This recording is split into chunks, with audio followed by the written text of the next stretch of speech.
Students, आज हम hazards के बारे में आज हम पूरे मतलब थर्ड यूनिट जो है उसका लास्ट टॉपिक है और मैं इसमें आपको इम्पोर्टेंटली बताना चाहती हूँ कि हज़ार्ड क्या है। तो we will start with that कि क्या चीज़ है इसमें। बस सिर्फ हज़ार्ड नहीं है, इसमें टोटल डिज़ास्टर रिस्क रिडक्शन के ऊपर हम लोग आज बात करेंगे। What is disaster risk reduction. Before going to any kind of disaster हमें प्रकोप पता होना चाहिए हज़ार्ड क्या होता है। So it is a dangerous phenomena which occur by human activity. किसी भी ह्यूमन एक्टिविटी से भी हो सकता है, नेचुरल एक्टिविटी से भी हो सकता है।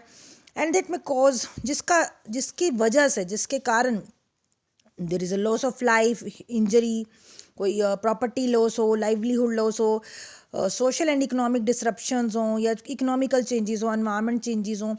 So these kind of things which have potential damaging phenomena to our buildings, to our property, to any kind of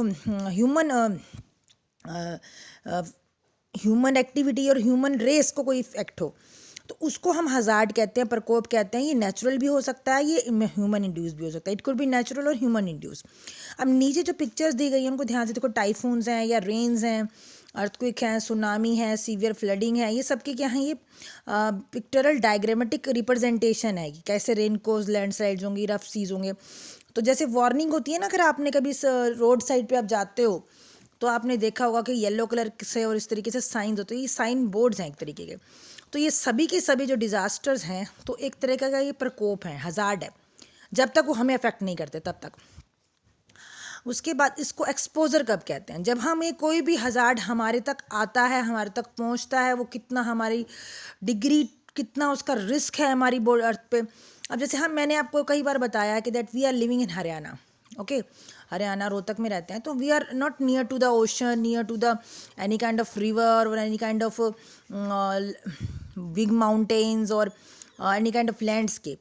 so the degree of risk, कितना रिस्क है हमें, उस प्रकोप, उस हज़ार्ड, उस activity, we are likely to experience the hazard event in different magnitude. देखो हमारे को क्या एक्सपीरियंस हो सकता है? अर्थक्वेक एक्सपीरियंस हो सकता है. We have experience the forest fires, we can experience the urban fires, we can experience any kind of volcanic eruptions. ठीक है, तो ये हमारे यहाँ एक्सपीरियंस हो सकता है. तो कितने एक्सटेंट तक हो सकता है वो रिस्क में आता है, एक्सपोजर में आता है. देन है वल्नरेबिलिटी. वल्नरेबिलिटी क्या होती है कि वो करेक्टरिस्टिक्स, इसको समझने के ऊपर ध्यान दें कि वल्नरेबल कितने हैं हमारे पर. वो कितनी चीज़, प्रकोप जो है, जो प्रकोप है, जो हज़ार्ड है, वो कितना हमारे सिस्टम को, हमारी एक्टिविटीज़ को अफेक्ट कर सकता है, कितना हमारे लिए वल्नरेबल हो सकता है, जानलेवा हो सकता है, वल्नरेबल हो सकता है. It is the characteristics and the circumstances of a community, system, asset that can make it susceptible to any kind of damage. जिससे हम सस्पेक्टेबल हो गए, हम डैमेज के पास आ गए. हमारे को कोई भी प्रकोप होने का अगर प्रकोप है और तो हम उससे कितना अफेक्ट हो सकते हैं, कितने ज़्यादा सस्पेक्टेबल है उसके अफेक्ट से, चेंज से. तो वो फिजिकल इफेक्ट भी हो सकता है. मैंने आपको बताया था कि हमारे घरों को, हमारी प्रॉपर्टी को नुकसान हो. इकोनॉमिक इफेक्ट भी हो सकता है, एनवायरमेंट इफेक्ट भी हो सकता है. कोई भी इफेक्ट हो सकता है अगर हमारे पास कोई डिज़ास्टर आती है, कोई हज़ार्ड आता है, कोई रिस्क आता है. तो वल्नरेबिलिटी से क्या क्या आपके रिस्क आ रहे हैं, क्या क्या आपकी इफेक्ट्स आ रहे हैं, उसको हम डिस्कस कर रहे हैं. तो दो तरह के हैं, सोशल और फिजियोलॉजिकल और साइकोलॉजिकल. तो ये आपके कुछ बुलेट्स हैं. में आपको सोशल, मैंने इंटीग्रेशन के पॉइंट्स बताए हैं कि आपके कैसे सोशल इंटीग्रेटेड पॉइंट्स में आप अफेक्ट हो सकते हैं. जैसे कि आपकी इथनिसिटी क्या है, आपकी एज क्या है, आप किस जेंडर से हैं, आपकी लोकेशन क्या है, आप कहाँ रहते हैं, आप क्या स्टेटस है आपका, आपका घर कैसा है, कच्चा है, पक्का है, आपकी कितनी वेल्थ है, कितनी इनकम आपका लॉस हो रहा है, या आपका कितना एजुकेशन है. आप वो कल को आपको उससे, आज आप नौकरी पे हैं, कल नहीं हो सकते अगर आपका कोई ऐसा इफेक्ट आ जाता है, वल्नरेबल हो जाते हैं. फैमिली कैसी है आपकी, न्यूक्लियर है या आपकी जॉइंट फैमिली है, उस पर भी इफ़ेक्ट करता है कि कितने नंबर ऑफ़ पर्सन्स को अफेक्ट हो रहा है. या अगर आप न्यूक्लियर फैमिली में रहते हैं तो आपको कितना अफेक्ट हो सकता है अगर आपकी फैमिली के 2 या 3% अफेक्ट हो जाते हैं. तो उसी तरीके से फिजियोलॉजिकल या साइकोलॉजिकल इम्पैक्ट, जैसे आपका लोकस ऑफ कंट्रोल, जहाँ पे आपकी वो डिज़ास्टर हो रही है वो आपके कहाँ, कितनी दूर है आपसे. ठीक है, या डिसेबिलिटी कितनी हो गई है आपको, कितने परसेंट आप फिज़िकली डिसेबल हो गए हैं, या आपको दिखाई नहीं दे रहा, विजुअली डिसेबल हो गए हैं, या आपकी लोकोमोटरी प्रॉब्लम हो गई हैं, आप चलने में असमर्थ हैं. कोपिंग स्टाइल हो सकता है। कोपिंग स्टाइल में आपका हो सकता है कि आपका कितना प्रॉब्लम ऐसा है जो आपकी बॉडी को अफेक्ट कर रहा है, या आपकी आसपास के एरिया में जो कहीं आया है, कोई अर्थक्वेक आया है जो आपकी ही ज्योग्राफी से रिलेटेड है, तो वहाँ अगर कोई इफेक्ट आया है तो आपकी ज्योग्राफी और वहाँ की ज्योग्राफी सेम है या मिलती जुलती है, कॉपिंग है, तो कितना इफेक्ट आप पर आएगा उस इफेक्ट का, उतने प्रकोप का, उतनी वल्नरेबिलिटी सिचुएशन का। देन है इंडिविजुअल्स परसेप्शन। हर एक आदमी का अपना सोचने का तरीका होता है, उसकी अपनी परसेप्शन होती है, उतना उसका मतलब उसकी मेंटल स्टेबिलिटी होती है, तो वो कितनी इफेक्ट होती है। लाइफस्टाइल इफेक्ट होता है, उसके बाद उसकी एजिलिटी इफेक्ट होती है। उसकी एजिलिटी का मतलब है उसकी सहन करने की क्षमता, उसकी कितना वो इफेक्ट कर सकता है, कितनी ज़्यादा प्रॉब्लम्स को वो फेस कर सकता है, कितना वो स्ट्रॉन्ग है टू और वल्नरेबल है to any kind of exposure to the disaster, है बच्चा, कितना वो सोच सकता है कि कितनी हद तक वो प्रॉब्लम को सहन कर पाएगा। मोबिलिटी का क्या है कि अगर आपके किसी घर में या घर कच्चे घर हैं या टूट जाते हैं, या पक्के मकान हैं टेढ़े हो जाते हैं, गिर जाते हैं, कोई बहुत बड़ी प्रॉब्लम आ जाती है, बहुत बड़ी डिज़ास्टर आ जाती है, उससे आप कहाँ जा सकते हैं, क्या आप वहाँ छोड़ के जा सकते हैं, वो मोबिलिटी में आप आता है कि आप वहाँ से दूर जा रहे हैं, एक्सपीरियंस कर रहे हैं, आप वहाँ के आसपास की एरियाज़ को वहाँ से मूव करके आप कहीं और जाके अपने उसको एक्सपीरियंस को यूटिलाइज कर रहे हैं। तो ये थी हमारी vulnerability. Now we move on to the capacity. Now what is capacity? जैसे मैंने अभी आपको बताया कि कोई प्रकोप होता है, प्रकोप हुआ, फिर उसके अंदर हमें कितनी हमारी वल्नरेबिलिटी है वो हमें कब कितना अफेक्ट कर रहा है। अगर हम अपनी कैपेसिटी बना लें, कैपेसिटी एक पॉजिटिव टर्म होती है बेटा। अभी तक जो हमने हज़ार्ड की बात की, या हमने वल्नरेबिलिटी की बात की, या रिस्क की बात की, वो सब नेगेटिव टर्म्स थी, वो हमारे लिए अफेक्टिव टर्म्स थी।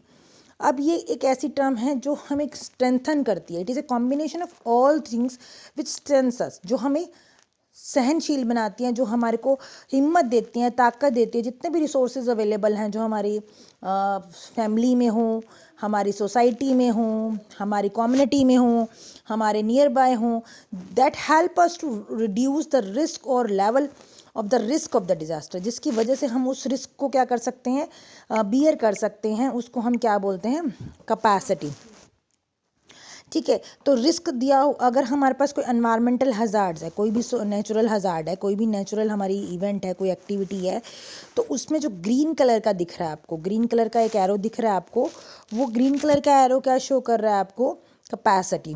और जो ऑरेंज कलर का एरो है वो हज़ार्ड की तरफ उसको बढ़ा रहा है, ठीक है ना, वल्नरेबिलिटी को बढ़ा रहा है, सोसाइटी की प्रॉब्लम को बढ़ा रहा है। ठीक है, तो आपका पहले तो बात ये है कि आपका एक्सपोजर कितना है, टेम्पोरल है, कितने एरिया में आ गया, कितने स्पेस में आ गया, उस पर डिपेंड करता है। तो हमें अपनी कैपेसिटी बिल्ड करनी है। कैपेसिटी बिल्ड करने के लिए हमें क्या करना पड़ेगा, हमें लोगों को सिखाना पड़ेगा, एजुकेट करना पड़ेगा, उनको मैनेजमेंट एक्टिविटीज़ सिखानी पड़ेंगी, हमें उन्हें अपने घरों को प्रॉब्लम ठीक करना सिखाना पड़ेगा, मिटिगेशन मेजर्स सिखाने पड़ेंगे, प्रिपेयर्डनेस सिखानी पड़ेगी, रिकवरी सिखानी पड़ेगी, and how to response in a particular disaster we have to make them. तो अडेप्टेशन सिखानी पड़ेगी। तो इन चीज़ों से हम उनको कैपेसिटी बिल्डिंग कर सकते हैं। तो एक तो ये आपकी ग्रीन वाला पूरा का पूरा टेबल है, जिसमें हज़ार्ड के साथ सोसाइटी आई, सोसाइटी में एक्सपोजर हुआ, एक्सपोजर से वल्नरेबिलिटी और रिसिलियंस के अंदर हमारी एक्टिविटीज़ आ रही हैं। तो अगर हमारी जो कम्युनिटी है, हमारी जो सोसाइटी है, वो उस वल्नरेबिलिटी को क्या कर सकती है, बियर कर सकती है, फिजिकली भी, इकोनॉमिकली भी, सोशली भी, कल्चरली भी, तो हम एक रीसाइलेंट, मतलब हम अपनी उस जगह को ठीक कर सकते हैं, रीसाइलेंट कर सकते हैं, दोबारा से हम नॉर्मल हो सकते हैं।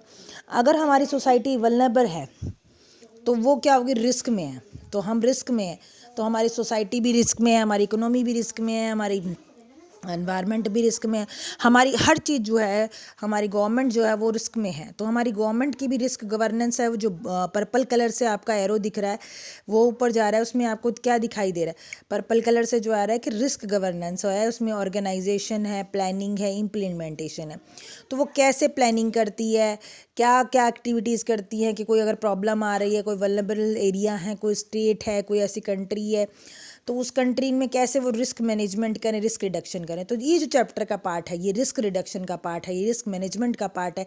तो रिस्क क्या होता है, risk is the combination of probability of an event. किसी भी दुर्घटना होने की प्रोबेबिलिटी को जो भी दुर्घटना है, कोई भी एक्टिविटी है, हर चीज़ में रिस्क है। हर नेचुरल एक्टिविटी में रिस्क है, हर आर्टिफिशियल एक्टिविटी में रिस्क है। मैं किचन में खड़ी हूँ, मैं रसोई में काम कर रही हूँ तो भी रिस्क है। तो उसी तरीके से जो नेचुरल एक्टिविटी है, कोई भी डिजास्टर है, कोई भी प्रॉब्लम है, उसका रिस्क है। कितना रिस्क है, कितना नेगेटिव इवेंट है, कितनी प्रोबेबिलिटी है उसके चांस की कि हमें सोशली इफेक्ट होगा या कम्युनिकेबल इफेक्ट होगा या हमारी लाइफ को इफेक्ट होगा, थ्रेट होगा, वो हमारा रिस्क है। तो रिस्क को आर से रिप्रेजेंट कर रहे हैं और ये किसके बराबर है? यह है बराबर में प्रकोप इंटू वल्नरेबिलिटी बाय कैपेसिटी, यानी hazard into vulnerability by capacity. तो ये तीनों टर्म्स जो है हमारी इंटर रिलेटेड हैं। अब देखो यहाँ पर मैंने एक पिक्चर से समझाया है, शायद आपको इसको ज़्यादा क्लियर हो, कि एक पहाड़ सा है। लेफ्ट हैंड की पिक्चर को देखें सबसे पहले। एक हजार्ड है, एक प्रकोप है, एक पहाड़ है, उसके ऊपर पत्थर है, पत्थर गोला सा है, वो भी ठीक था पर एकदम से नीचे गिरने की तरफ गिर रहा है। तो जो एक लड़का है, एक आदमी है, बिल्कुल नीचे खड़ा है उस पहाड़ के, तो वो वल्नरेबल है, उसको प्रॉब्लम हो सकती है कि वो शायद पहाड़ उस पर गिर जाए। अगर वो वहाँ से भाग जाए तो शायद वो पहाड़ उस पर ना गिरे, बट अभी वो वल्नरेबल सिचुएशन में है, ठीक है ना। अगर वो उस पर गिर जाता है तो डिज़ास्टर हो गई, बट अगर वो उस पर नहीं गिरता तो वो क्या है, यानी कि उसने अपनी आप की कैपेसिटी बिल्ड कर ली, वो वहाँ से भाग गया या आसपास हो गया, जिसकी वजह से वो बच गया। उसके अंदर जो डिज़ास्टर का रिस्क था वो तो वहाँ पर हमेशा ही रहेगा, पर रिस्क किसके बराबर होगा? उस hazard into vulnerability by capacity के बराबर में होगा। तो शायद इस पिक्चर से आपको थोड़ा क्लियर हो कि जैसे एक साइक्लोन दिख रहा है आपको बिल्कुल लेफ्ट हैंड साइड में, जिसको मैं हजार्ड बोल रही हूँ, ठीक है। उसको मैंने किससे मल्टीप्लाई किया? वल्नरेबिलिटी से। जहाँ पर स्लम्स एरिया है, जहाँ पर लो लाइंग एरिया, वहाँ फ्लड्स आने के चांसेस ज़्यादा हैं। साइक्लोन जो भी आपके कोस्टल एरियाज़ हैं वो इफेक्ट होते हैं ज़्यादा साइक्लोन से। तो कितने लोगों को हम कैपेसिटी बिल्डिंग वहाँ से, जब वार्निंग होती है, जब फोरकास्टिंग होती है, तो वहाँ से भगा कर ले जा सकते हैं।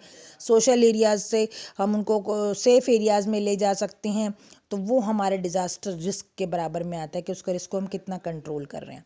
तो हमारी कंट्री के अंदर डिज़ास्टर रिस्क मैनेजमेंट या डिज़ास्टर मैनेजमेंट जो है उसमें बहुत सारी एक्टिविटीज़ होती हैं। सबसे पहला तो हमें लाइफ को बचाना है, फिर ह्यूमन सफरिंग्स को बचाना है, पब्लिक को इन्फॉर्म करना है, टाइमली इन्फॉर्म करना है, प्री वार्निंग देनी है उनको कि भी यहाँ पब्लिक में रिस्क हो सकता है, कोई भी डिज़ास्टर आ सकती है।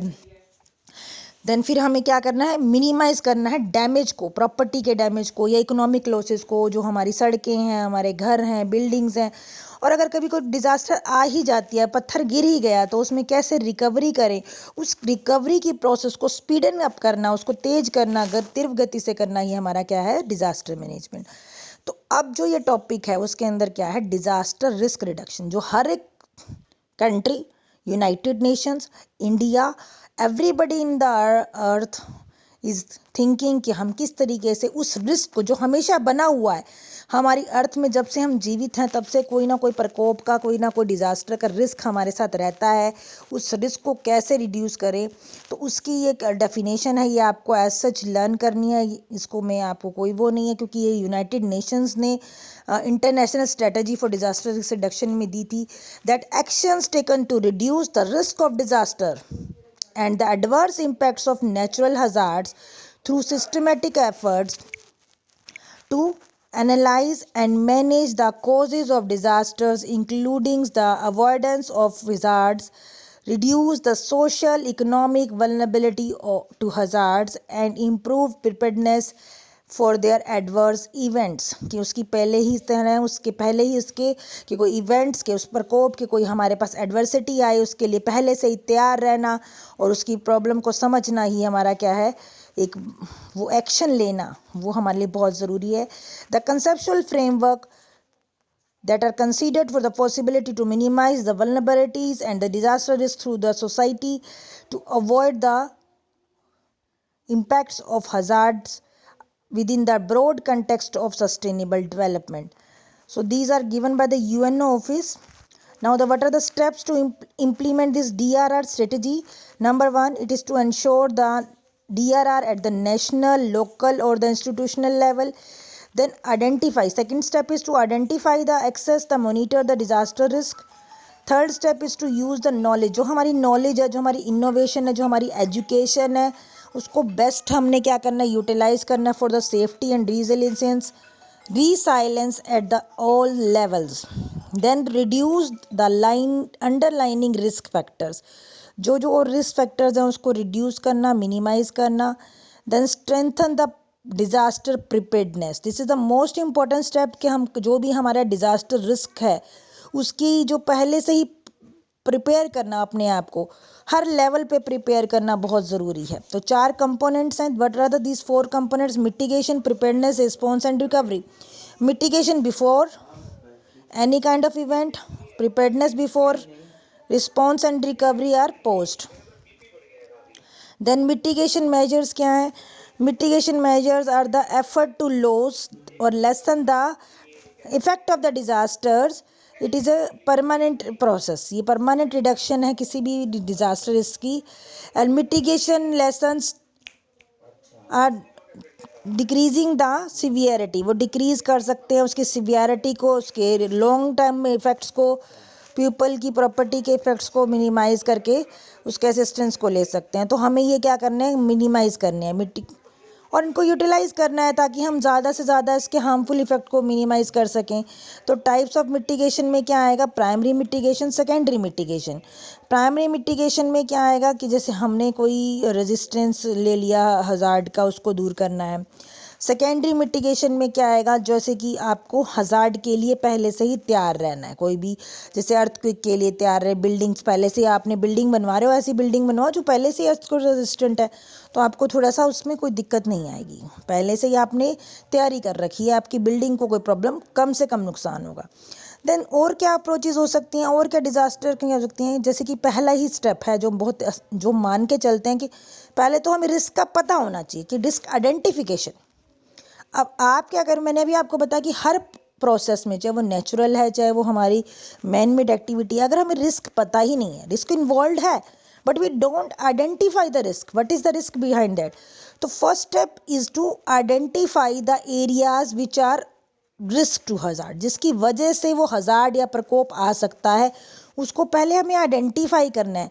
उन जोन्स को आइडेंटिफाई करना है, उन एरियाज़ को आइडेंटिफाई करना है जिनकी वजह से वो इनिशिएट हो सकती है, वो प्रॉब्लम स्टार्ट हो सकती है. चाहे वो फ्लड्स की बात करें, चाहे वो लैंडस्लाइड्स की बात करें, कि किन किन चीज़ों से हमारा रिस्क बढ़ रहा है, पहले वो रिस्क देखना है, हमें उसको आइडेंटिफाई करना है. दूसरा, हमें लैंड के यूज़ की प्लानिंग करनी है कि जो हमारा लैंड यूज़ है, जो हम अर्थ पे रहते हैं, अर्थ पे रहते हुए हम डिज़ास्टर को रोक नहीं पाएंगे. हम डिज़ास्टर से अपने जानवरों को, अपनी क्रॉप्स को, या अपनी पॉपुलेशन को, या अपने घरों को, या अपने लोकल एरियाज़ को, शेल्टर्स को कैसे बचाएं. तो हमारे को लैंड यूज़ कैसे करना है. ये नहीं कि माउंटेन्स पे हमने घर बनाया तो हमने देखा नहीं, वहाँ पर एनवायरनमेंट असेसमेंट नहीं कराया, कहीं पे भी अपनी अकॉर्डिंगली वो कर लिया. तो हम पहले लैंड यूज़ प्लानिंग करेंगे तो हमारा रिस्क जो होगा वो मिनिमाइज़ होगा. Structural and non structural activities, ये भी मिटिगेशन का बहुत इंपॉर्टेंट पार्ट है, because they involve planning structurally to make the houses, or to protect from the floods, to protect from the landslide prone areas, to make the houses in a better way, so that we are less affected. Even if the house fall, then also we have the less damage to our property as well as to our lives, physiologically also and psychologically also. So floods हैं तो erosion control कैसे हो, या planting कैसे करें हम mangroves की या फॉरेस्ट की, तो ये सब स्ट्रक्चरल उसमें आते हैं, इवेंट्स के अंदर, मैनेजमेंट इवेंट्स के अंदर.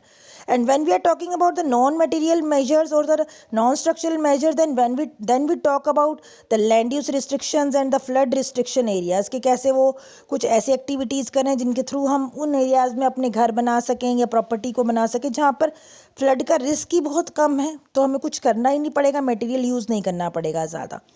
Then fourth point is about the disaster relief and rehabilitation. This is the most important point post disaster, after the disaster. If any kind of disaster occurred, तो supply humanitarian aid should be there. अगर आपने मानवता का रूप दिखाते हुए, humanitarian means मानवता, कि इमरजेंसी के टाइम पे आपने लोगों को, उन विक्टिम्स को जो घरों में दब गए हैं, अगर आपका कहीं अर्थक्वेक आ रहा है, भूकंप आ रहा है, या आपकी कोई अदर एक्टिविटीज़ हो रही हैं, तो उनमें आपने किस तरीके से लोगों को इवोकेट करना है, उनको प्रॉपर फूड देना है, उनको हार्ड समय में उनकी हेल्प करनी है. The fifth point is disaster management training and education. This is we are doing for you people. हम आपको सिखा रहे हैं, बता रहे हैं कि किस तरीके से आपको ट्रेनिंग दी जा रही है, एक तरीके से समझाया जा रहा है कि नेशनल लेवल पर, लोकल लेवल पर, रीजनल लेवल पर आप क्या क्या मिटिगेशन मेजर्स को यूज़ कर सकते हैं, कैसे डिज़ास्टर के रिस्क को अंडरस्टैंड कर सकते हैं, how to think about the damages, how to control the things and go for the response activities during any disaster. The role of media in the disaster reduction. Sixth point is this, कैसे जो media है वो एक बहुत अच्छा role play कर सकता है फोरकास्टिंग के दौरान पे, बुलेटिन्स में या न्यूज़ एक्टिविटीज़ में उस प्रकोप के बारे में वार्निंग दे सकते हैं, फोरकास्टिंग कर सकते हैं, या मिटिगेशन के लिए लोगों को प्रमोट कर सकते हैं, ये एक्टिविटीज़ कर सकते हैं, या उनको बता सकते हैं कि वहाँ पर बहुत ज़्यादा ज़रूरत है तो वहाँ खाने की सुविधाएं पहुँचाई जाएँ या लोगों को इवैक्यूएट किया जाए। तो मीडिया का रोल एक बहुत बड़ा रहता है पोस्ट डिज़ास्टर या during the response activities. Now the seventh is the institutional capacity building. जो मैंने अभी आपको बताया कि कैपेसिटी कैसे बिल्ड करें। कैपेसिटी एक पॉजिटिव टर्म है, तो सेवरल इंस्टीट्यूशंस हैं, ऐसी बहुत सारी बॉडीज़ हैं हमारे इंडिया के अंदर, जैसे एनजीओज़ भी हैं, या मैंने आपको बताया था कि इंडियन मीटरोलॉजिकल डिपार्टमेंट है, ऑर्गेनाइजेशन में आता है, कुछ नेशनल गवर्नमेंट ऑर्गेनाइजेशन है जैसे कि इसरो है या CSIR है, या बहुत सारी ऐसी कम्युनिटीज़ हैं जो लोकल कम्युनिटीज़ हैं वहाँ की, कुछ लोकल वहाँ की संस्थाएं होती हैं, इंस्टीट्यूशंस होती हैं, इंटरनेशनल एजेंसीज होती हैं, आपकी रेड क्रॉस है जैसे, वो क्या करती है, मेडिकल एड प्रोवाइड करती है, कुछ ऐसे जहाँ पे डॉक्टर्स होते हैं जो आपकी प्रोवाइड करते हैं जब कभी कोई वहाँ पर ऐसी प्रॉब्लम आ चुकी है। तो रिलीफ के लिए हमें क्या चाहिए, कैपेसिटी बिल्डिंग चाहिए कि हमारे पास इतना इंफ्रास्ट्रक्चर हो कि जो हमारे पास 125 करोड़ लोगों की पॉपुलेशन है, तो जिस एरिया में जहाँ वहाँ डिज़ास्टर आ रही है वहाँ कितनी पॉपुलेशन है, कितने हमारे पास डॉक्टर्स हैं, क्या हमारे पास मेडिकल फैसिलिटीज़ हैं, क्या हमारे पास एक्टिविटीज़ हैं, उसके लिए हमें प्रिपेयर रहना है। फोरकास्टिंग हो रही है, ठीक है, हमारी कैपेसिटी कितनी है इमरजेंसी कंट्रोल के लिए, इमरजेंसी के टाइम पे। तो प्रिपेयर्डनेस जो है वो it refers to the measures to mobilization of the personal activities or equipments or the funds or the supplies for the safe environment and during the relief activities, कि हम पहले से ही वो क्या करें, उन चीज़ों को इकट्ठा कर लें जो हमें रिलीफ के तुरंत चाहिए होंगी। जैसे मैंने अभी बताया कि आपको फोरकास्टिंग के लिए आपके पास क्या होना चाहिए, पहले से ही आपके पास सॉफ्टवेयर होना चाहिए, सैटेलाइट्स के थ्रू वहाँ से आपके पास इमेजिनरीज होनी चाहिए, आपके पास लैब होनी चाहिए जो आपको पहले से ही वार्न कर दें। दूसरा क्या, इमरजेंसी प्रिपेयर्डनेस होनी चाहिए, जैसे मैंने आपको बताया कि आपके सबके घरों में फर्स्ट एड किट होनी चाहिए, आपके पास सबके पास इमरजेंसी नंबर्स होने चाहिए, ठीक है। उसी तरीके से आपके पास फूड की अवेलेबिलिटी होनी चाहिए, मॉनेटरी रिजर्व्स होने चाहिए, आपके पास डिज़ास्टर की सप्लाईज और इक्विपमेंट्स होने चाहिए, एजुकेशन, ट्रेनिंग और पब्लिक अवेयरनेस एक्टिविटीज़ होनी चाहिए। Then weather forecasting is very much important nowadays because early warning can save the lives। पहली बात, it can help to lose the life, कि उसको बचा सकें, हम मिनिमाइज़ कर सकें, मटेरियल के लिए उसको मिनिमाइज़ कर। सबसे पहले लोगों को जो वहाँ पे फंसे हो सकते हैं या जो जितनी वहाँ की पॉपुलेशन है उनको पहले से वार्निंग देके हम वहाँ से निकाल सकते हैं, ठीक है। अगर हम उनको वहाँ से निकाल देंगे तो उससे क्या होगा कि हमारा जो सेफनेस होगी उसमें हम बहुत बच जाएंगे। क्या क्या हमें अर्ली वार्निंग में काम करने चाहिए, कम्युनिकेशन करनी चाहिए या हम लोगों को नॉलेज देनी चाहिए, मीडिया इंस्ट्रक्शंस देनी चाहिए। अर्ली वार्निंग में क्या क्या हो सकता है, 48 से लेकर 72 घंटे तक हम लोगों को वार्निंग दे सकते हैं। ये शॉर्ट रेंज की वार्निंग है। इसमें साइक्लोन्स की वार्निंग होती है, हरिकेन की होती है, बम्बिंग की होती है, या बाढ़ों की वार्निंग यानी फ्लड्स की सिचुएशन में हो सकता है। मीडियम रेंज की वार्निंग 3 दिन से 3 हफ्ते पहले कर दी जाती है, जैसे कोल्ड वेव है या हीट वेव है कि बहुत गर्मी पड़ने वाली है इस साल, या इस साल बहुत ठंड पड़ने वाली है, या बहुत सारी बाढ़ें आने वाली है, वो हम 3 हफ्ते पहले हमारी वार्निंग हो जाती है।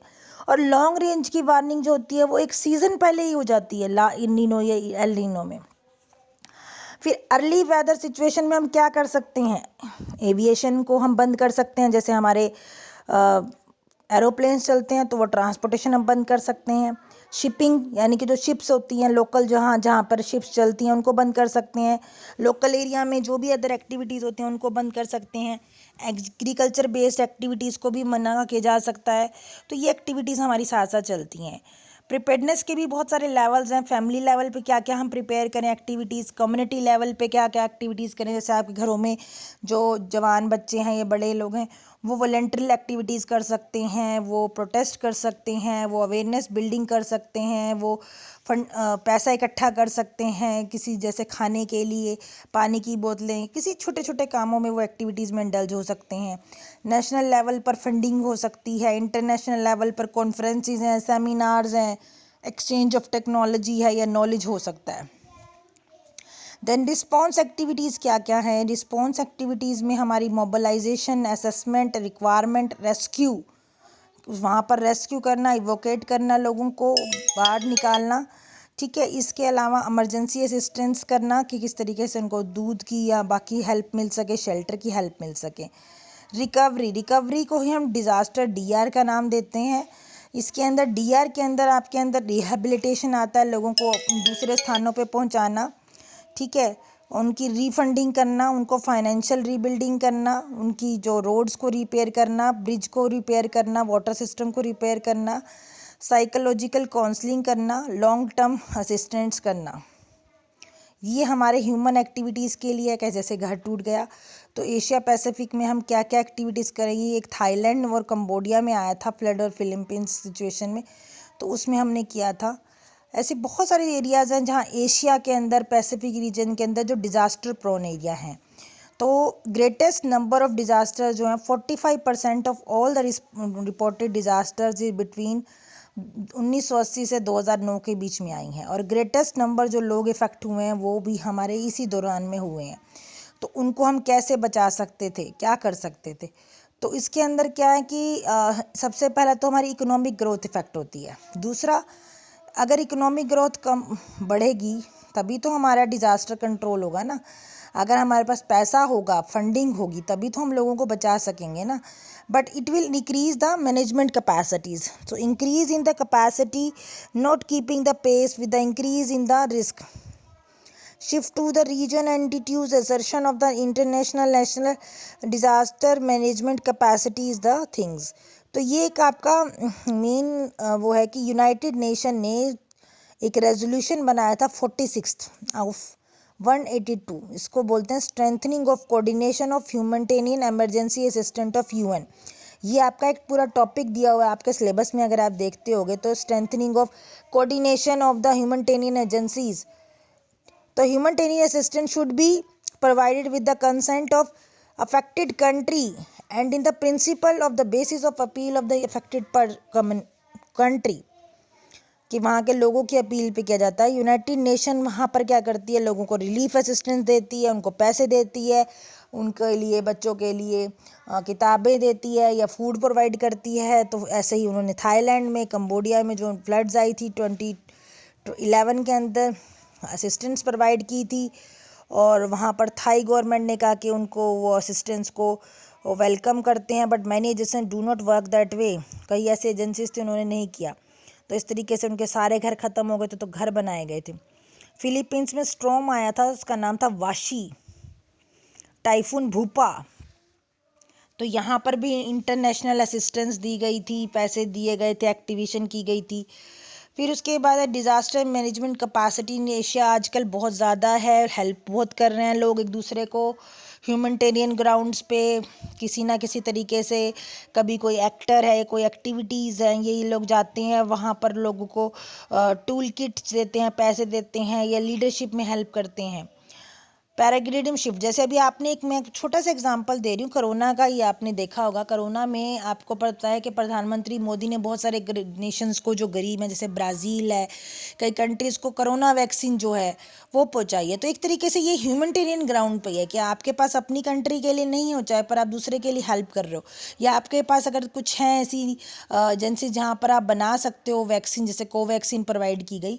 तो उस तरीके से बहुत सारी चीज़ें हम ह्यूमैनिटेरियन ग्राउंड पे की जा सकती हैं। तो ऐसे जर्मन असिस्टेंस में भी हुई थी।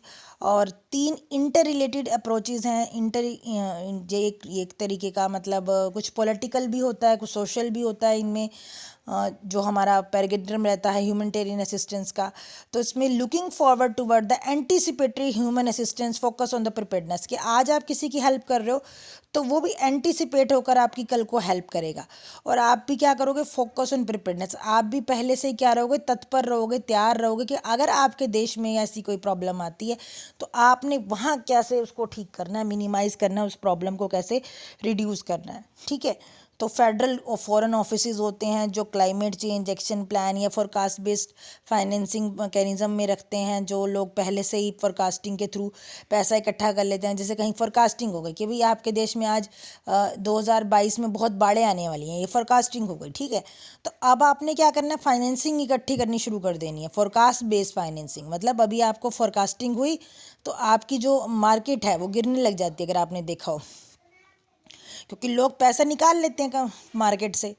तो उस तरीके से वैसे 2013 में स्पेशल प्रिपेयर्डनेस इनिशिएटिव लॉन्च हुआ था एंटीसिपेटरी ह्यूमन असिस्टेंस में। 2014 में फेडरल फॉरेन एक्शन प्लान हुआ था। 2015 में सेंडाई फ्रेमवर्क हुआ था फॉर डिजास्टर रिस्क रिडक्शन, ये इंपॉर्टेंट है, ये जर्मनी में हुआ था, ये आपको याद करना है। 2016 में launch of platform of disaster management हुआ था। ठीक है, तो ये बांग्लादेश में हुआ था। ये ह्यूमैनिटेरियन फाइनेंस का है कि अगर फाइनेंस, जैसे एक आपको दिख रहा है आदमी, ये पैसे लेके जा रहे हैं, 2-3 आदमी दिख रहे होंगे आपको। फर्स्ट फिगर में देखो, सबसे पहले क्या आपको दिखाई दे रहा है, एक बादल है, बादल के ऊपर एक सन है, तो वो आपकी क्या है, क्लाउडी सिचुएशन है। उसके बाद उसे एरो दिख रहा है, एरो से क्या दिख रहा है आपको, कि प्रॉब्लम आ गई, डिजास्टर आ गई, बाढ़ आ गई। ठीक है, अब बाढ़ इतनी आ गई या साइक्लोन आ गए तो आपको क्या चाहिए, हेल्प चाहिए। ठीक है, हेल्प में आपने क्या कहा, लोग आपकी कंट्री में हेल्प नहीं मिल रही आपको प्रॉपर, आपने बाहर की कंट्री से हेल्प मांगी तो आपको फाइनेंशियल असिस्टेंस मिली। 3S दिख रहे हैं आपको, 3S मतलब आपकी कंट्री में कहीं से भी इंटरनेशनली अलग अलग नेशन से आपको हेल्प मिली। तो एंटीसिपेटरी हेल्प ये है फोरकास्ट बेस्ड फाइनेंसिंग, पहले से ही आपने कुछ एक्टिविटीज़ के थ्रू फंडिंग स्टार्ट करवा ली अपनी। ठीक है, और बहुत सारी कंट्रीज़ में ऐसा नहीं होता जहाँ पे फोरकास्टिंग होने के बाद ही हम लोग फंडिंग स्टार्ट करते हैं, तो वो फोरकास्ट बेस्ड नहीं होती। ठीक है, वहाँ पर हमारी आफ्टर द डिज़ास्टर होती हैं। तो फोरकास्ट बेस्ड फाइनेंसिंग को FBF भी बोलते हैं। ये इम्प्रूव करती है हमारी एक्टिविटीज़ को। अगर हमारे पास साइंस है, हमारे पास पहले से फोरकास्टिंग है, हम क्लाइमेट के बारे में जानते हैं, एक्सट्रीम फोरकास्टिंग के थ्रू हम वेदर इवेंट्स में क्या कर सकते हैं, एरोप्लेन्स को बंद करवा सकते हैं, पायलट हम वहाँ से फ़्लाइट्स नहीं मंगवा सकते, जिससे हम अपनी कंट्री में कुछ लोगों को बचा सकते हैं। कुछ एक्टिविटीज़ को आइडेंटिफाई कर कर ही हम क्या कर सकते हैं, डेवलप कर सकते हैं कि हम किस तरीके से अपने देश में मैनेज कर रहे हैं प्रॉब्लम्स को।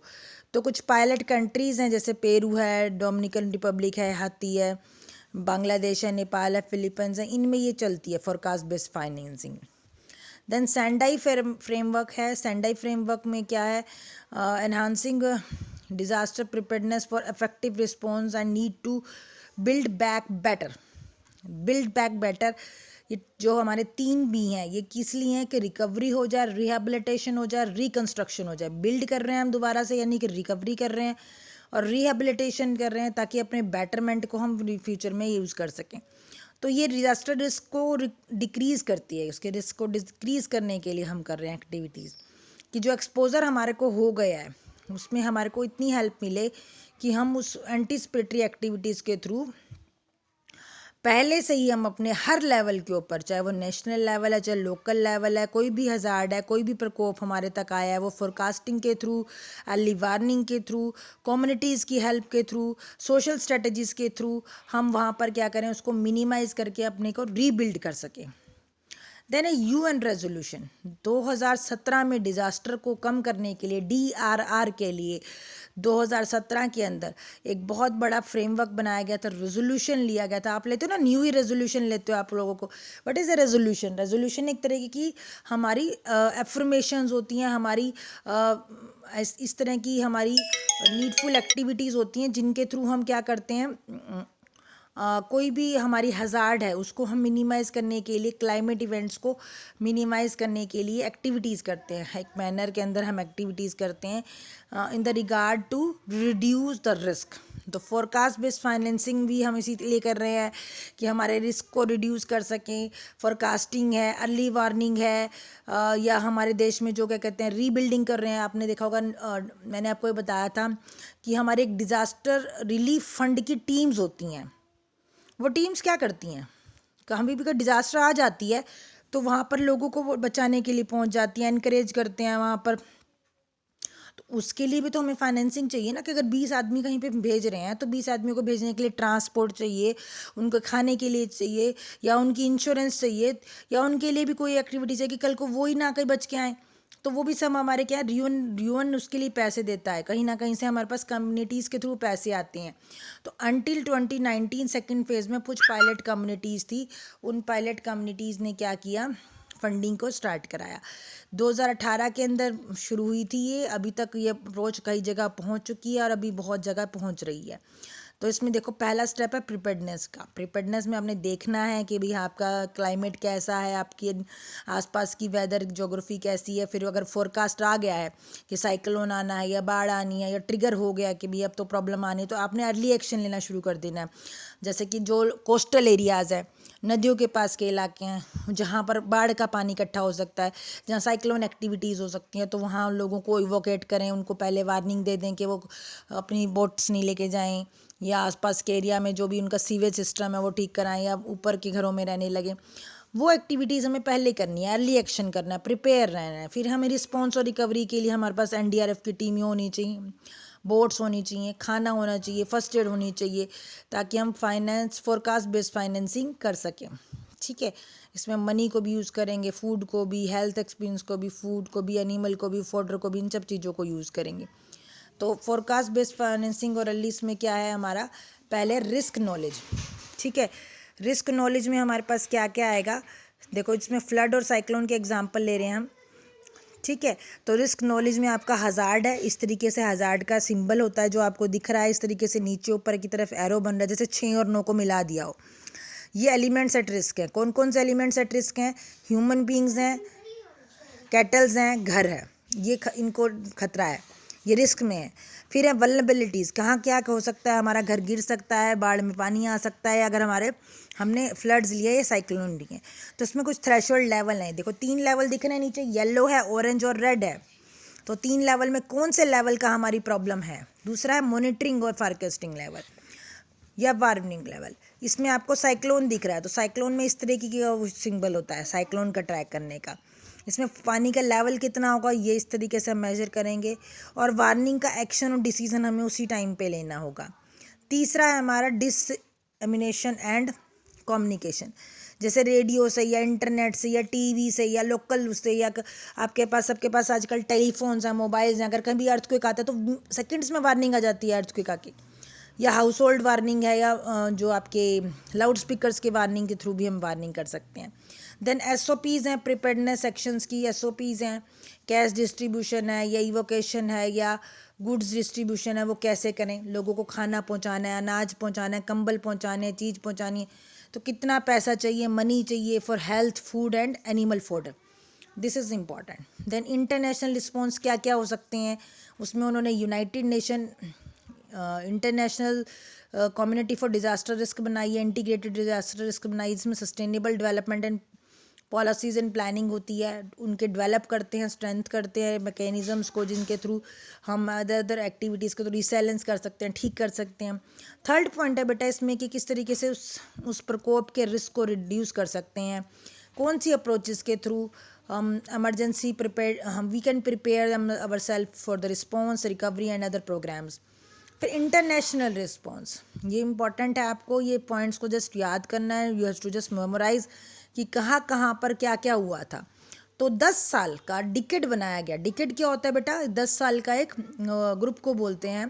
तो international decade for natural disaster risk reduction, इसको बोलते हैं IDNDR। आपसे कोई पूछेगा तो कौन सा टाइम पे होता है INDR, ये होता है 1990 से 99 तक का रिस्क है। ठीक है, इसके अंदर आपको पहले से इम्पोर्टेंस बता दी जाती है, कंसेप्शनल ड्रीम्स बता दिए जाते हैं, इसके अंदर यूनाइटेड नेशन की इंटरनेशनल स्ट्रेटजीज़ को बता दिया जाता है, फोकल पॉइंट बता दिया जाता है। ठीक है, ये सब चीज़ें आपको याद करनी है। 2005 में कॉन्फ्रेंस हुई थी, इसके अंदर भी क्या क्या ये पॉइंट्स बनाए गए थे कि रिस्क रिडक्शन को प्रायोरिटी लेंगे, रिस्क इन्फॉर्मेशन पहुंचाएंगे, लोगों को वार्निंग पहुंचाएंगे। अगर अमेरिका को पहले पता लग जाता तो वो भी इंडिया को बता देगा, वार्निंग दे देगा अली कि देखो आपके क्षेत्र में ये होने वाला है। ठीक है, उसके बाद है रिड्यूसिंग द रिस्क ऑफ की sectors, strengthening and preparedness for response. ठीक है, इन 2008 में इस तरीके का हुआ। आईएसडीआर हुआ। आईएसडीआर में क्या हुआ कि मेजर जो हमारे इवेंट्स आते हैं वल्नरेबिलिटी के, ये सब चीज़ों पे बात की गई कि कैसे हम रिस्क को कम करें, एक्सेसिबिलिटी करें। तो ये विज़न है बेटा, इसको थोड़ा सा मैं जूम करके दिखा रही हूँ आपको, क्या विज़न है, हम कैसे कंट्रोल करें। तो ऑब्जेक्टिव्स बना दिए, ऑब्जेक्टिव 1 पब्लिक के लिए, ऑब्जेक्टिव 2 सरकारों के लिए, ऑब्जेक्टिव 3 जो पार्टनरशिप में लोग हैं, नेटवर्किंग में लोग हैं उनके लिए, और ऑब्जेक्टिव 4 साइंटिस्ट के लिए, ताकि वो साइंटिस्ट लोग अपनी नॉलेज को इम्प्रूव कर सकें कि कैसे वो अपना डिज़ास्टर को और अच्छे से अंडरस्टैंड करके, जैसे अभी अर्थक्वेक का चल रहा है कि अर्थक्वेक को हम मॉनिटर नहीं कर पाते, प्री वार्निंग नहीं कर पाते, तो साइंटिस्ट लोग कुछ ऐसा नया इंस्ट्रूमेंट बनाएं कि जिससे अर्ली वार्निंग हो सके, रिसर्च एक्टिविटीज़ करें, डाटाबेस बनाएं, उस डाटाबेस से कैसे वो जल्दी से जल्दी लोगों को ठीक कर सके या उनको पहले से ही प्री वार्न कर सके, ये एक्टिविटीज़ होंगी। जो ऑब्जेक्टिव 3 है उसमें पार्टनरशिप में क्या होगा कि कैसे वो आपस में मिलजुल कर काम करें, सस्टेनेबल डेवलपमेंट का काम करें, कि थोड़े पैसे में हम ज़्यादा काम कर लें, ये हमारा जो है मेन पार्टनरशिप में रहेगा। और जब हम पब्लिक की बात करते हैं तो पब्लिक में एजेंडा 21 है, नेचुरल रिसोर्सेज को कैसे यूज़ करें, रिस्क को कैसे मिटिगेट करें, फंडिंग कैसे करें, उन चीज़ों को करेंगे। ठीक है, पब्लिक इन्फॉर्मेशन है, ये एजुकेशन है, ट्रेनिंग है, ये ऑब्जेक्टिव 1 में आएगा। ठीक है, फिर एरियाज़ ऑफ कॉमन कंसर्न, क्या क्या एरियाज़ हैं वो कंसर्न के, वो हमारे रहेंगे। पहला एरिया जो है हमारा रिकॉग्निशन ऑफ स्पेशल वल्नरेबिलिटी रहेगा, एनवायरनमेंट, सोशल, और ये सब असेसमेंट रहेंगी। ये जो छोटे छोटे हमारे पॉइंट्स हैं उनमें क्या आएगा, इकोसिस्टम कैसे मैनेज करें, लैंड यूज़ कैसे यूज़ करें, नेशनल इंटरनेशनल रीजन्स को कैसे यूटिलाइज़ करें, मोडालिटीज़ को कैसे यूज़ करें, ये सब चीज़ें इसके अंदर हमारे आएंगी, जिसमें एडवोकेसी होएगी, कोऑर्डिनेशन होगा, हॉरिजॉन्टल एक्सचेंज होगा। ये तो छोटे छोटे पॉइंट्स हैं, इनको आप पढ़ सकते हैं, कुछ ऐसा नहीं है। ये आपको फ्लो चार्ट की फॉर्म में पेपर में बनाने में भी आपको आसान रहेगा कि इंटरनेशनल स्ट्रेटजी क्या है डिज़ास्टर रिस्क रिडक्शन की। इसको भी जूम इन करके दिखाती हूँ मैं आपको। आप बना सकते हैं तो इसको बना लें या लिख लें, अगर आपको थोड़ा इसमें दिखने में इशू आ रहा है तो। International strategy for disaster risk reduction, इस स्ट्रेटजी के में क्या होगा कि cross sectoral and inter disciplinary wet and serve as a international platform for disaster risk reduction. आपको स्ट्रेटजी बनाते हैं तो स्ट्रेटजी क्या मतलब क्या है कि हमने क्या करना है कि एक तो अपने सेक्टर में अपनी जगह पर, और एक इंटर, जैसे कि मैं हरियाणा में रहती हूँ तो हरियाणा के या पंजाब के साथ भी क्या करें, इंटर डिसिप्लिनरी, और अपने क्षेत्र में भी जो मेरे अलग अलग डिस्ट्रिक्ट्स हैं हरियाणा के अंदर, वो सब मिलकर एक प्लेटफॉर्म की तरह, और बाहर की जो इंटरनेशनल कम्युनिटीज़ हैं उनको मिलाकर एक प्लानिंग करें कि भी हाँ ये आज ये चीज़ आप हेल्प करेंगे, ये चीज़ आप हेल्प करेंगे, यहाँ मुझे आपसे नॉलेज लेनी है। तो इस तरीके से एक स्ट्रेटजी बनाएंगे जिसको इम्प्लीमेंट करने के लिए मुझे क्या है, अपनी इंटर एजेंसी भी चाहिए टास्क फोर्स की, और आईएसडीआर सेक्रेटरीट भी चाहिए। आईएसडीआर जो है वो इंटरनेशनल है, international society for disaster risk reduction secretariat. ये यूनाइटेड नेशन का सिस्टम है बेटा। जो राइट साइड में है जिसमें मैंने अभी आपको दिखाया, ये एसजी रिपोर्ट है जो 497 वाली। इसके अंदर क्या है कि कुछ फोकल पॉइंट बनाए गए हैं, उन फोकल पॉइंट में यूनाइटेड नेशन ने क्या क्या बातें कही हैं हम उनको फॉलो करें। यूनाइटेड नेशन क्या चाहता है हमसे, वो सपोर्ट चाहता है। अगर मान लो मैं पाकिस्तान में कुछ आ जाता तो वो यूनाइटेड नेशन मुझे पैसे दे देगा कि मैं उसको पाकिस्तान को वहाँ पर रिलीफ फंड पहुँचा दूँ, क्योंकि यूनाइटेड नेशन से कोई चीज़ जाएगी तो टाइम लगेगा। अगर मुझे क्या करना है, क्विक रिस्पॉन्स करना है रिकवरी के लिए, तो वहाँ पर मुझे क्या करना पड़ेगा, हमारे आसपास के लोगों को भी क्या करना पड़ेगा, हेल्प करनी पड़ेगी। तो इंटर एजेंसी में वर्ल्ड वाइड कल्चरल रिडक्शन हो, या इन्फॉर्मेशन पहुंचाई जाए, या हेल्प पहुंचाई जाए, बैक स्टेप पॉलिसीज़ बनाई जाएं, वो हम करते हैं। ये इंटरनेशनल का है। और इंटर एजेंसी का क्या है, जैसे मैंने अभी बताया कि हरियाणा वाले पंजाब वालों से हेल्प लें, तो वो जो एक स्टेट के अंदर ही जो डिफरेंट डिफरेंट पार्ट्स हैं, वो अपने जो गैप्स हैं उनको मेंटेन करके डिज़ास्टर रिड्यूस करने के लिए पॉलिसीज़ बनाए, रेमेडियल एक्शंस बनाए कि क्या कमी है उनके क्षेत्र में, कहाँ पर वो पॉलिसी को यूज़ करें, कहाँ पर उसके लिए काम करें। तो उसके लिए वर्किंग ग्रुप बनाए जाएंगे, उसके लिए कुछ टास्क फोर्स के मेंबर बनाए जाएंगे, कुछ पैसे लिए जाएंगे, और उनको मिलकर आईएसडीआर की हेल्प से उस एक्शन प्लान को फॉलो करवाया जाएगा। ठीक है, तो ये थे नेक्सस है, ये किस तरीके से हम पूरा को उसको डील करेंगे। ये हमारी स्लाइड है जिसके अंदर ये दिखा रखा है कि कौन कौन से ड्राइव्स हैं, क्या क्या रिस्क हैं, हमारी क्या क्या प्रॉब्लम्स हैं। जो हम पॉलिसी बनाते हैं तो उसमें कुछ ना कुछ हमारे बैक लूप्स होते हैं, कुछ ऐसे होल्स होते हैं जिसके थ्रू हम वो प्रॉपर प्लानिंग करते हुए भी क्या आ जाते हैं, वीक पड़ जाते हैं। जैसे क्या क्या हम लूप हैं, हमारा अनइवन इकोनॉमिक डेवलपमेंट, कहीं तो बहुत ज़्यादा हमारे पास अच्छी अच्छी सिटीज़ हैं, अर्बन सिटीज़ हैं, पर कहीं पे कुछ गांव वगैरह हैं जहाँ पर वो पहले से ही चीज़ें अवेलेबल नहीं है। क्लाइमेट चेंज हो सकता है, वीक गवर्नेंस हो सकती है, जैसे हमारे हरियाणा वालों की पंजाब के साथ नहीं बनती तो भैया हमारे पंजाब वाले हमारे को हेल्प ही ना करें, तो इस तरीके की एक्टिविटीज़ हो सकती हैं। तो लूप होल्स हैं, रिस्क ड्राइवर्स हैं पब्लिक और लोकल गवर्नेंस में। वल्नरेबल रूरल लाइवलीहुड है, उनके पास कुछ खाने के लिए नहीं है तो कोई पहुंच ही नहीं पाता, सिस्टम नहीं है, इकोसिस्टम ख़राब कर रखा है, इन्वायरमेंट प्रोटेक्शन नहीं है, तो इंटेंसिव रिस्क है, एक्सटेंसिव रिस्क है, एवरीडे रिस्क है, पॉवर्टी है। ये सारे ब्लैक मतलब ये पीछे खींचने वाले लूप होल्स हैं जिनकी वजह से मोर्टेलिटी बढ़ जाती है, मृत्यु दर बढ़ जाती है जब कोई डैमेज होता है, इकोनॉमिक लॉस बढ़ जाता है। जैसे कि अगर आप मुंबई की बात करो या दिल्ली की बात करो, मेट्रोपॉलिटन सिटीज़ की बात करो, अगर यहाँ भूकंप आता है, यहाँ कोई हज़ार्ड आता है, तो यहाँ पर बहुत ज़्यादा पॉपुलेशन एक जगह में रहती है, तो number of persons living in building ही 5,000 10,000 है, तो अगर कोई छोटा सा एक बिल्डिंग गिरी तो बहुत सारे लोग मर जाएंगे, बहुत सारा ऐसा लॉस हो जाएगा। तो जोग्राफिकली भी कुछ ऐसे एरियाज़ होते हैं जहाँ पर इफेक्ट हो सकता है, तो मेजोरिटी में यहाँ पर इकोनॉमिक लॉस भी बढ़ता है, मोर्टेलिटी रेट भी बढ़ता है, हाउसिंग की भी, इंफ्रास्ट्रक्चर की भी प्रॉब्लम है। ऐसे गाँव में जाके आपने सारा पैसा लगा दिया, अपनी पावर लगा दी, तो गाँव में क्या होगा, गांव में फूड सिक्योरिटी, आपकी क्रॉप्स ख़राब हो जाए, आपके जानवर मर जाएं, डिजीज़ हो जाए, क्राइम बढ़ जाए, तो इस तरीके की एक्टिविटीज़ भी हो सकती हैं।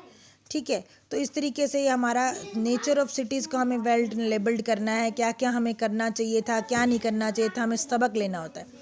तो गाइडलाइंस क्या क्या हैं डिज़ास्टर रिस्क रिडक्शन की, उसमें 3 हमारे प्रिंसिपल्स हैं, न्यूट्रलिटी, ह्यूमैनिटी और इम्पार्शियलिटी।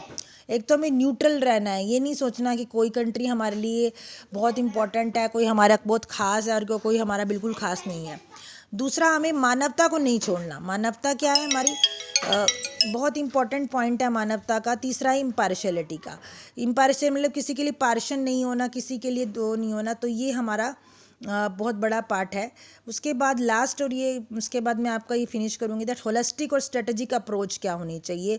कम्युनिटी को लेके चलना है, स्टेट्स को लेके चलना है, डिज़ास्टर रिस्क रिडक्शन के लिए एक्टिविटीज़ डेवलप करनी है, इम्प्रूव करना है इफेक्टिवनेस को, कैपेसिटी को बिल्डिंग करना है। सबसे बड़ा तो हमारा कैपेसिटी बिल्डिंग करनी है। अगर हमारे पास पैसा नहीं है, हमारी जेंडर इक्वालिटी नहीं है, इनकम नहीं है, लोग हमारे पार्टनरशिप में नहीं आ रहे, या बात नहीं सुन रहे, या हमारी कम्युनिटी ही नहीं चाहती कि हम डिज़ास्टर रिडक्शन करें, तो वो हम कर नहीं सकते। तो होलिस्टिक अप्रोच में हमें पैसा भी चाहिए, लीगल फ्रेमवर्क भी होना चाहिए, हमारी एजेंसीज भी होनी चाहिए, एनजीओज भी होने चाहिए, सरकार भी होनी चाहिए, कुछ मैंडेटरी हमारे प्रोटोकॉल्स होने चाहिए, जिनके थ्रू मिलिट्री एक्टिविटीज़ भी होनी चाहिए, जिनके थ्रू हम स्ट्रेंथन कर सकें, लोगों को वार्निंग दे सकें। हमारी मीडिया भी अच्छी होनी चाहिए, जो मीडिया का रोल है वो भी बहुत इंपॉर्टेंट है, लोकल कम्युनिटीज़ का रोल भी बहुत इंपॉर्टेंट है। नेशनल लेजिस्लेशन भी हमारा इस तरीके का होना चाहिए, जैसे कि लोकल लेवल पर, नेशनल लेवल पर, रीजनल लेवल पर इतना कोऑर्डिनेशन हो कि कोई अगर कोई प्रॉब्लम आ रही है, कोई डिज़ास्टर है, उसको रिस्क को कंट्रोल कर सकें। तो ये सारी प्रॉब्लम्स हमारी क्या होंगी, हमारी उस लेवल पे जो होती हैं उसको हमें क्या करना है, एड्रेस करना है, की पॉइंट एड्रेस करने हैं कि हमें किस तरीके से पहले से प्रिपेयर रहना है, कम्युनल लेवल पर कैसे कम्युनिटीज़ को बैलेंस करना है। तो ये हमें पहले रेडीनेस होनी चाहिए, हमारा रिस्पॉन्स कैसे करना है, हमने कैसे उसके लिए पहले से प्रगतिशील रहना है, ह्यूमैनिटेरियन एक्टिविटीज़ के लिए हमारी स्किल्ड कैसे होना चाहिए, हमें क्या क्या हमारी ऐसी एक्टिविटीज़ हैं जो हमें करनी चाहिए, हमारे पास फाइनेंस कहाँ से आएगा, हमारे पहले से प्लानिंग होनी चाहिए, हमारे पास पहले से ही गवर्नमेंट जो अथॉरिटीज़ हैं, मिनिस्टर्स हैं, प्राइम मिनिस्टर हैं या अदर अथॉरिटीज़ हैं, उनके पास डिज़ास्टर रिडक्शन के लिए फंडिंग होनी चाहिए। उसके साथ साथ पब्लिक सेक्टर में पार्टनरशिप होनी चाहिए, प्राइवेट सेक्टर में पार्टनरशिप होनी चाहिए, बिजली पानी की सप्लाई ताकि वो ठीक कर सकें after any kind of hazard, earthquake आ जाए, कुछ आ जाए, तो हमारे पास पैसे नहीं होते, इलेक्ट्रिसिटी नहीं होती, या हमारा पानी की सप्लाई चली जाती है, तो लोकल बेस्ड एनजीओ से हम पानी पहुंचाएं, या हम वहाँ पर खाना पहुंचाएं, इलेक्ट्रिसिटी पहुंचाएं, लोगों को ठीक करें, मीडिया नेटवर्क को ठीक करें। तो ये चीज़ें हैं कि हम किस तरीके से गवर्नेंस उस समय ठीक करें, इमरजेंसी रिस्पॉन्स के टाइम पे रिस्क को मिटिगेट करें, नॉलेज को इम्प्रूव करें। तो ये हमारे एम होने चाहिए, ये हमारे ऑब्जेक्टिव अगर हमारे पूरे हो जाते हैं तो हम डिज़ास्टर रिस्क को भी क्या कर सकते हैं, रिड्यूस कर सकते हैं। क्लियर बेटा? तो ये आपको याद कर लेना।